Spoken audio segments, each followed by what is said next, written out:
வணக்கம். இலங்கையின் இன்றைய பிரதான செய்திகள். விரிவான செய்திகளுக்குள் செல்வதற்கு முன்னர் முதலில் தலைப்புச் செய்திகள்.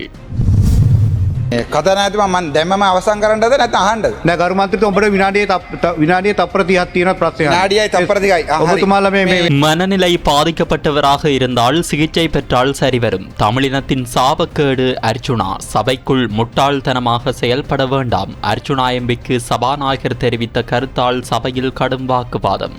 ඒ නිසා දැන්වුණත් දැන් විපක්ෂ නායකතුමා කතා කරා ස්ථාර නියෝග ගැන. එතකොට මොකක්ද හැසිරිච්ච විදිහ? මූලාසනයේ ඉඳගෙන ඔබතුමා ගරු මන්ත්‍රීතුමා ඔබතුමා ස්ථාවර නියෝග ටික හරියට අනුගමනය කරන්න ගරු මන්ත්‍රීතුමා පැහැදිලිවම මේ විනාඩියක් எதிர்க்கட்சியை அகற்றிவிடலாம் என அரசாங்கம் நினைத்தால் அது பெரும் தவறான எண்ணம். நாடாளுமன்ற உறுப்பினர் நாமல் ராஜபக்ஷ எச்சரிக்கை. மேன்முறையீட்டு நீதிமன்றத்தில் இன்று முன்னிலையானார் முன்னாள் ஜனாதிபதி கோட்டாபய ராஜபக்ஷ. சிடி விக்ரமரட்னவின் மரணம். அவரால் பயன்படுத்தப்பட்டதாக கூறப்படும் துப்பாக்கியில் கைரேகைகள் இல்லை. விசாரணைகளில் பெரும் சிக்கல். ராஜபக்சர்களின் ஆட்சியில் ஜனாதிபதி மாளிகைக்குள் நடந்தது என்ன? நாடாளுமன்றில் அம்பலப்படுத்திய பிரதமர் ஹரணி அமரசூரிய. லட்சக்கணக்கான இலங்கையர்களுக்கு வெளிநாட்டில் வேலை வாய்ப்பு. இலங்கை வெளிநாட்டு வேலை வாய்ப்பு பணியகம் வெளியிட்ட தகவல். ஹோமாகம தீ விபத்தில் உயிரிழந்த ஐவரின் பிரேத பரிசோதனை தொடர்பில் வெளியான தகவல். இலங்கையை தாக்க வரும் ஆபத்து. காலநிலையில் ஏற்படவுள்ள சடுதியான மாற்றம். எதிர்பார்க்கப்பட்டதை விட முன்கூட்டியே ஆபத்தை நெருங்கும் இலங்கை. வெளியான எச்சரிக்கை. அவை எமது தலைப்புச் செய்திகள். இனி தொடர்பான விரிவான செய்திகளுக்குள் செல்லும் முன்னர் நீங்கள் எமது செய்தி சேவைக்கு புதியவர் என்றால் இப்போதைய எமது செய்தி சேவையை சப்ஸ்கிரைப் செய்து தொடர்ந்தும் இணைந்திருங்கள். நாடாளுமன்றத்தில் இன்று நடைபெற்ற அமர்வின் போது உறுப்பினர்களுக்கிடையில் கடும் வாக்குவாதம் ஏற்பட்டது. ஒழுங்கு பிரச்சினை தொடர்பாக கருத்து வெளியிட நாடாளுமன்ற உறுப்பினர் அர்ச்சுனா ராமநாதன் முயற்சித்த போது சபையில் பதற்றமான சூழ்நிலை உருவானது. මේ කිල්නොච්චි ප්‍රදේශයෙන් ඔයගොල්ලෝ ප්‍රොජෙක්ට් එකක් පටන් ගත්තා. අර කයිපිඩි මන් ව්‍යවසායන් කියලා මට ඒක තේරෙන්නේ නැහැ සිංහලෙන් කියන්න. ප්‍රොජෙක්ට් එක පටන් අරන් ඒකෙන් පරගානක් සල්ලි වංජා දූෂණ කරා. ඒක අපි පෙන්නලා දුන්නාට පස්සේ ඔබතුමාලාගේ ඉස්සර වාඩි වෙලා ඉන්නේ අමතක. ගරු මන්ත්‍රීතුමා අදාළ ප්‍රශ්න අදාළ ප්‍රශ්න ඉවර කරනවා ඉන්නකො පොඩ්ඩක්.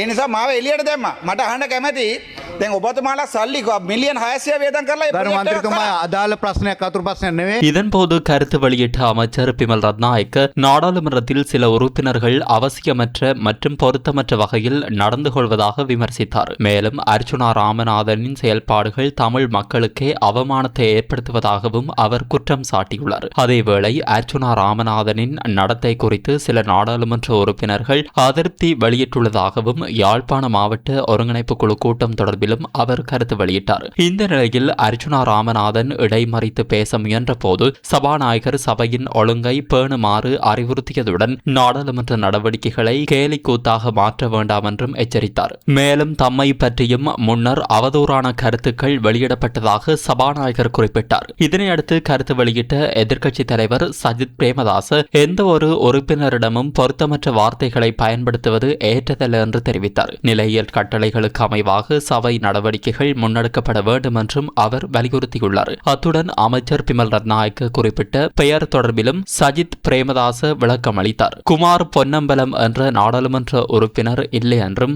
அவர் குறிப்பிட்டது நாடாளுமன்ற உறுப்பினர் கஜேந்திரகுமார் பொன்னம்பலத்தை என்பதையும் சுட்டிக்காட்டினார். இதனைத் தொடர்ந்து மீண்டும் கருத்து வெளியிட்ட அர்ச்சுனா ராமநாதன் தம்மை குறித்து சபையில் கருத்து தெரிவித்ததுடன் அவரது கருத்து மேலும் சர்ச்சையை ஏற்படுத்தியது. இந்த சம்பவத்தால் சிறிது நேரம் நாடாளுமன்றத்தில் பதற்றமான சூழ்நிலை நிலவியதுடன் பின்னர் சபை நடவடிக்கைகள் வழமை போல் தொடர்ந்தன. හරියට අනුගමනය කරන්න ගරු මන්ත්‍රීතුමා පැහැදිලිවම මේ විනාඩියක් මේ සභාවේ ඇසිරෙන්න මට කතා කරන්න අවස්ථාව දෙන්න. මට කතා කරන්න අවස්ථාව දෙන්න. මේ සභාවේ ඉන්න ගරු මන්ත්‍රීවරයෙකුට ඒ මෝඩ කතා කියන කතා කියන්න බෑනේ. හැසිරෙන්න එපා කියන කතාව වෙනම දෙයක්. සුදුසු නෑ. එහෙම කතා කරන්න එපා. නෑ.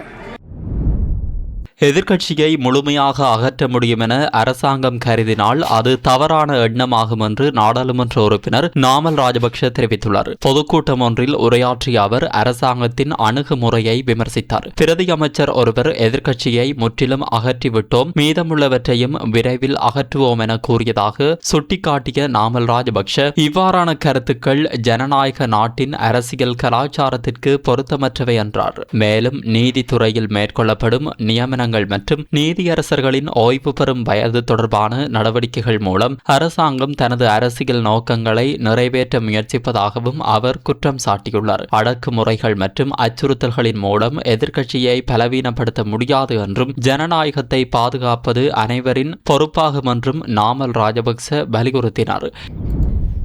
ஈஸ்டர் ஞாயிறு பயங்கரவாத தாக்குதல்கள் தொடர்பான விசாரணைகள் சம்பந்தமாக தாக்கல் செய்யப்பட்ட மனு தொடர்பான வழக்கு விசாரணைக்காக முன்னாள் ஜனாதிபதி கோட்டாபய ராஜபக்ஷ இன்று மேன்முறையீட்டு நீதிமன்றத்தில் முன்னிலையாகியுள்ளார். குற்றப்புலனாய்வு திணைக்களம் மேற்கொண்டு வரும் விசாரணைகளின் அடிப்படையில் பயங்கரவாத தடுப்புச் சட்டத்தின் கீழ் தம்மை கைது செய்வதையோ தடுத்து வைப்பதையோ தடுக்குமாறு கோரி அவர் இந்த மனுவை தாக்கல் செய்திருந்தார். இதேவேளை குறித்த வழக்கை மேலதிக பரிசீலனைக்காக ஆகஸ்ட் மாதம் 3ஆம் தேதிக்கு ஒத்திவைக்குமாறு மேன்முறையீட்டு நீதிமன்றம் உத்தரவிட்டுள்ளது. இந்த மனு இன்று அழைக்கப்பட்ட போது மனுதாரர் கோட்டாபய ராஜபக்ஷ சார்பில் ஆஜரான ஜனாதிபதி சட்டத்தரணி ரோமேஷ் டி சில்வா பரிந்துரைகளை சமர்ப்பித்தார் என்பதும் குறிப்பிடத்தக்கது.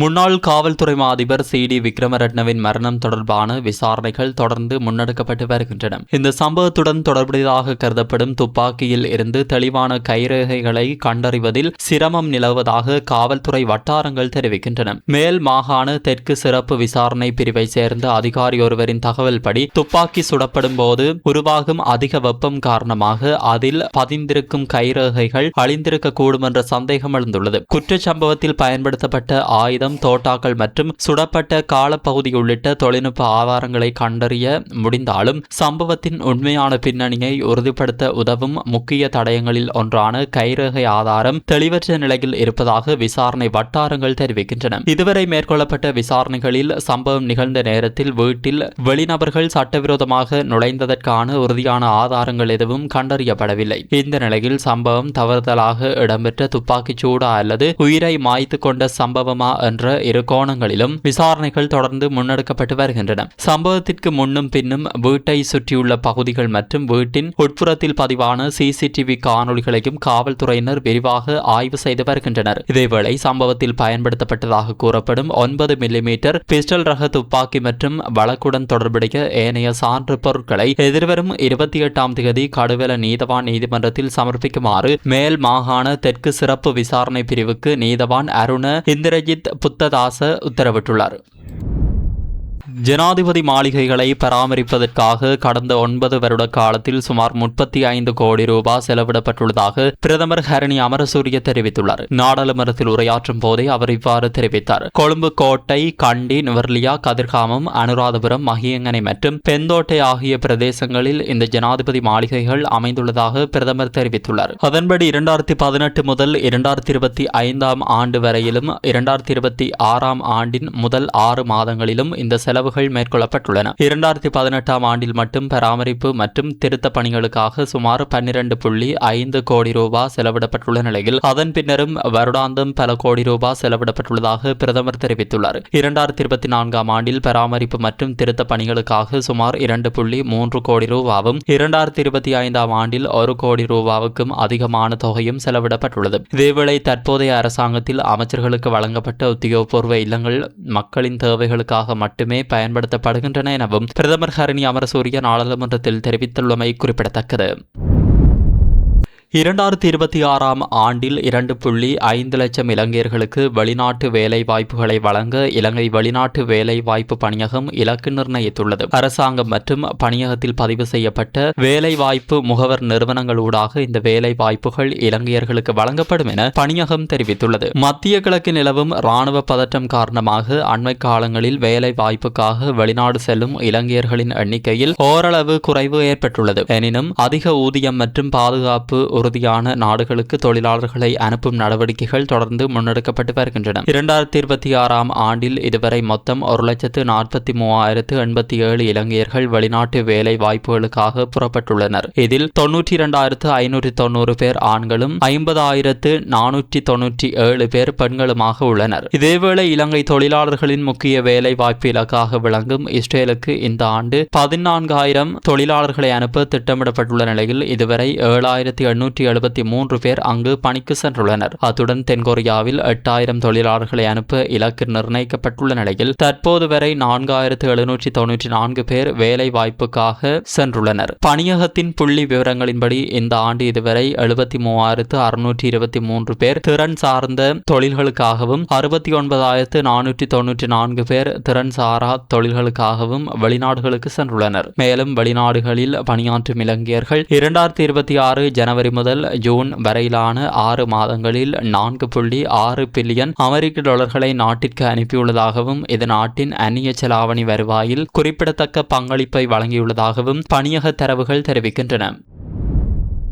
ஹோமாகம கட்டுவான கைத்தொழில் வலயத்தில் அமைந்துள்ள தலைக்கவசம் தயாரிக்கும் தொழிற்சாலையில் ஏற்பட்ட தீ விபத்தில் உயிரிழந்த 5 பேரின் அடையாளங்களை உறுதிப்படுத்த மரபணு பரிசோதனைகள் மேற்கொள்ளப்பட்டுள்ளன. கடந்த 21ஆம் தேதி காலை ஏற்பட்ட இந்த துயர சம்பவத்தில் உயிரிழந்தவர்களின் உடல்கள் முழுமையாக எரிந்த நிலையில் இருந்ததால் அவற்றை அடையாளம் காண முடியாத சூழல் ஏற்பட்டுள்ளது. இதனால் உடல்கள் ஹோமாகம ஆதார வைத்தியசாலையில் பாதுகாப்பாக வைக்கப்பட்டு மரபணு பரிசோதனைக்கு அனுப்பப்பட்டுள்ளதாக வைத்தியசாலை வட்டாரங்கள் தெரிவிக்கின்றன. இந்த பரிசோதனைகளின் முடிவுகள் வழியாக இன்னும் சுமார் 5 நாட்கள் வரை ஆகக்கூடும் எனவும் தெரிவிக்கப்பட்டுள்ளது. உயிரிழந்தவர்களில் பன்னிப்பிட்டியவை சேர்ந்த மரியோ எட்வர்ட் என்பவர் சுமார் 15 ஆண்டுகளாக அந்த தொழிற்சாலையில் மேற்பார்வையாளராக பணியாற்றி வந்தவர் என உறுதிப்படுத்தப்பட்டுள்ளது. மேலும் தெனியாய பகுதியை சேர்ந்த 19 வயதுடைய சஹன் உதார 6 மாதங்களுக்கு முன் பணியில் இணைந்திருந்த நிலையில் அவரது நண்பரான 19 வயதுடைய கமகே திலீப் மதுசங்க சம்பவத்திற்கு 4 நாட்களுக்கு முன்பே பணியில் சேர்ந்திருந்ததாக விசாரணைகளில் தெரிய வந்துள்ளது. உயிரிழந்த 5 4 அண்மைய மாதங்களிலேயே அந்த தொழிற்சாலையில் பணியில் இணைந்தவர்கள் என்பதும் அதிகாரிகள் தெரிவித்துள்ள தகவலில் இடம்பெற்றுள்ளது. இந்த விபத்தில் ஹட்டன் மஸ்கலியா பகுதியை சேர்ந்த 26 வயதுடைய வரதராஜ் தமயந்தி என்ற இளம் பெண்ணும் உயிரிழந்துள்ளார். அவர் 6 மாதங்களுக்கு முன்பே அங்கு பணியில் சேர்ந்திருந்ததாக தெரிவிக்கப்படுகிறது. இதேவேளை அட்டஹெலம்பென்ன பகுதியை சேர்ந்த 24 வயதுடைய சச்சின் தில்ஷான் என்பவரும் உயிரிழந்துள்ளார். டுமேனியாவிற்கு வேலைக்காக செல்ல விசா கிடைக்கும் வரை தற்காலிகமாக இந்த தொழிற்சாலையில் பணியாற்றி வந்த அவர் 2 வாரங்களுக்கு முன்பே பணியில் இணைந்திருந்ததாகவும் வேலைவாய்ப்பு பணியகத்தின் 2 நாள் பயிற்சியையும் நிறைவு செய்திருந்ததாகவும் தெரிவிக்கப்பட்டுள்ளது. இதனிடையே தொழிற்சாலையின் சுற்றுச்சூழல் பாதுகாப்பு அனுமதி பத்திரத்தை புதுப்பிக்கும் நடவடிக்கையின் போது மத்திய சுற்றாடல் அதிகார சபை பல பாதுகாப்பு குறைபாடுகளை சுட்டிக்காட்டியிருந்தமை வெளிச்சத்துக்கு வந்துள்ளது. குறிப்பாக தொழிற்சாலையில் போதுமான தீயணைப்பு பாதுகாப்பு வசதிகள் இல்லை என அதிகாரிகள் சுட்டிக்காட்டியதுடன் அவற்றை 20 நாட்களுக்குள் சரி செய்யுமாறு கடந்த மாதம் 2ஆம் தேதி நிர்வாகத்துக்கு எழுத்து மூலம் அறிவிக்கப்பட்டிருந்ததாகவும் தகவல்கள் தெரிவிக்கின்றன. அந்த காலக்கெடு நிறைவடைவதற்கு ஒரு நாள் மட்டுமே எஞ்சியிருந்த நிலையில் இந்த தீ விபத்து ஏற்பட்டுள்ளதாக கூறப்படுகிறது. இதேவேளை மின்சார கசிவே தீ விபத்துக்கான ஆரம்ப காரணமாக இருக்கலாம் என போலீசார் சந்தேகம் வெளியிட்டுள்ளதுடன் சம்பவம் தொடர்பான மேலதிக விசாரணைகள் தொடர்ந்து முன்னெடுக்கப்பட்டு வருகின்றன. இந்த சம்பவத்தை தொடர்ந்து தொழிற்சாலைகளில் பணியாற்றும் தொழிலாளர்களின் பாதுகாப்பு, அவசரகால வெளியேற்ற திட்டங்கள் மற்றும் தீயணைப்பு பாதுகாப்பு நடைமுறைகள் குறித்து மீண்டும் தீவிர கவனம் செலுத்தப்பட வேண்டியது அவசியம் ஏற்பட்டுள்ளதாக பொதுமக்களும் தொழிலாளர் அமைப்புகளும் வலியுறுத்தியுள்ளன. எல் நினோ காலநிலை தாக்கம் எதிர்பார்த்ததை விட முன்கூட்டியே இலங்கையை பாதிக்கக்கூடும் என சுற்றாடல் துறை அமைச்சர் தம்மிக பெட்டபெந்தி எச்சரிக்கை விடுத்துள்ளார். அரசாங்க தகவல் திணைக்களத்தில் நடைபெற்ற விசேட ஊடகவியலாளர் சந்திப்பில் கலந்து கொண்டு உரையாற்றிய அவர் எல் நினோ காலநிலை மாற்றத்தின் தாக்கம் தொடர்பாக விளக்கம் அளித்துள்ளார். அவரது கருத்துப்படி எல் நினோவின் உச்சகட்ட தாக்கம் நவம்பர் மாதத்தில் பதிவாகும் என எதிர்பார்க்கப்படுகிறது. இருப்பினும் அதன் ஆரம்பகட்ட விளைவுகள் அதற்கு முன்னரே இலங்கையில் உணரப்படக்கூடும் என்றும் அவர் தெரிவித்தார். மேலும் ஆகஸ்ட் மற்றும் செப்டம்பர் மாதங்களில் நாட்டின் பல பகுதிகளில் வறண்ட வானிலை நிலவக்கூடும் என்றும் அதனைத் தொடர்ந்து அக்டோபர் முதல் டிசம்பர் வரையிலான காலப்பகுதியில் பலத்த மழை பெய்யும் சாத்தியம் இருப்பதாகவும் அமைச்சர் மேலும் தெரிவித்தார். இந்த காலநிலை மாற்றத்தால் ஏற்படக்கூடிய பாதிப்புகளை எதிர்கொள்ளும் வகையில் அரச நிறுவனங்கள் மற்றும் ஊடகங்களின் செயல்பாடுகளை ஒருங்கிணைப்பது தொடர்பாக சம்பந்தப்பட்ட தரப்புகளுடன் கலந்துரையாடல்கள் முன்னெடுக்கப்பட்டுள்ளதாகவும் அவர் தெரிவித்தார். உலகளாவிய காலநிலை நிகழ்வான எல் நினோவின் தாக்கம் இலங்கைக்கு மட்டுமல்லாமல் பல நாடுகளையும் பாதிக்கக்கூடியது என்பதால் பொதுமக்கள் மற்றும் சம்பந்தப்பட்ட நிறுவனங்கள் முன்கூட்டியே தயாராக இருக்க வேண்டியது அவசியம் என அமைச்சர் தம்மிக பெட்டவேந்தி வலியுறுத்தியுள்ளார்.